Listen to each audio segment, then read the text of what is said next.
My third great grandfather, Isom Weathers, was born enslaved around 1825 in Upson County, Georgia.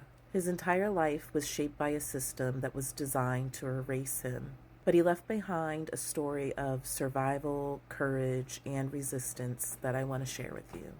The first time Isom appears in records is on the 1830 U.S. Census as one of two enslaved boys under the age of 10 in the household of someone named Daniel Withers, who was part of the family who enslaved my ancestors for at least 3 generations.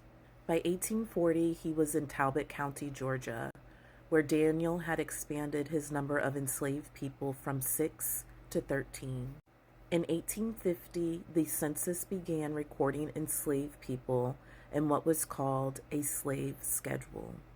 By then, Isom was in Morgan County, Georgia, listed under another enslaver, Upson Weathers. This is proof as to how easily enslaved people were passed amongst white families, disregarded as human beings. By 1860, Isom was in Barber County, Alabama, listed under yet another enslaver, William Weathers. During this time, he and his wife Sarah had 2 children, John and Francis, but they weren't listed with him, meaning more than likely they were left behind with Sarah in Georgia. Enslaved families were constantly torn apart, yet they fought to hold on to love and connection. This is where the story takes a turn. In 1863, Isom made a bold and dangerous decision. He ran away to enlist in the Union Army. He joined the 55th Infantry Regiment of U.S. Colored Troops in Corinth, Mississippi.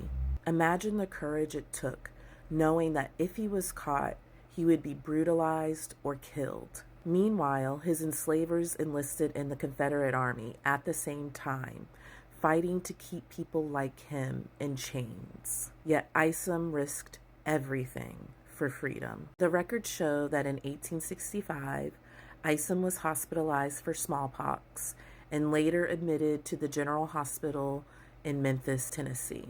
Despite the hardships, he reunited with Sarah, and they went on to have more children, including my second great-grandfather, Joseph Weathers. By 1870, they were free, but still living on the same plantation in which they were once enslaved.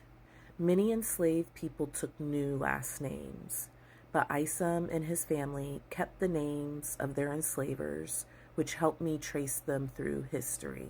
The last record of Isom that I found was the 1880 census, in which he is listed as Adam Weathers. He was living with Sarah and their children in Upson County, Georgia. By this time, he most likely became a sharecropper, still tied to the land he once worked as property. He disappeared from record sometime after 1881, but his legacy didn't disappear. His descendants, including me, are here because of his resilience. Isom Weathers' story isn't just about my family. It's about the reality of Black survival in America.